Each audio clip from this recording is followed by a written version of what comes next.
kasi isa sa very successful case si Ma'am Marilyn. Opo. Ayan, nagpunta siya sa atin dati dahil na-diagnose siya na may bukol siya, which is sarcoma sa kanyang kaliwang paa. At mamaya papakita natin na ito ay totally healed na. Sa ngayon, nagpupunta rito si Ma'am Marlene para sa mga minor problems na lang gaya ng pangangasing ng sikmura o hirap sa pagkatulog na natutulungan naman using our natural medicine. Yes, no. Oo, so natutuwa ka naman na. Oo, okay, Dok.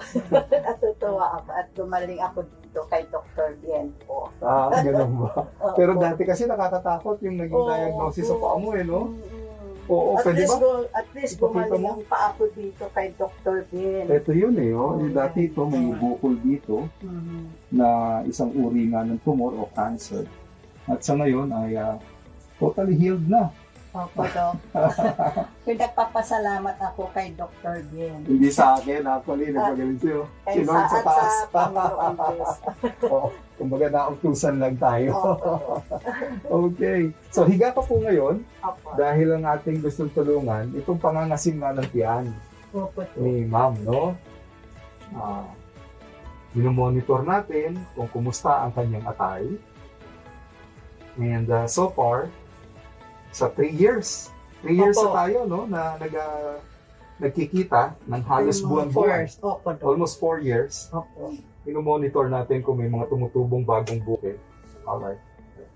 And so far, after almost 4 years, wala naman tayong nakikita mga bagong bukol kay ma'am. Wala rin siyang nararamdaman ng mga pain, no? Wala kang mga Opo. kirot sa katawan, no? Wala naman, Dok. Except yung pangangasim. Pangangasim po. Okay. Opo. At saka, hirap kang matulog. Hirap po talaga, Dok. I see. Ilan taon ka na ba ngayon? 62 na ako, Dok. 62. Nagme-mens ka pa ba? Hindi na, Dok. Matagal na hindi. So mukhang hindi menopausal problem to. Opo. Hindi. Alright. Sige. So, well, nagpapasalamat tayo sa itaas dahil yung tulad nga ni Ma'am Marilyn ay isang kaso na maganda ang naging resulta. Opo. And we are looking forward to a long, healthy life. Tama ba? Oo, tama, Dok. Ayan. So, thank you very much.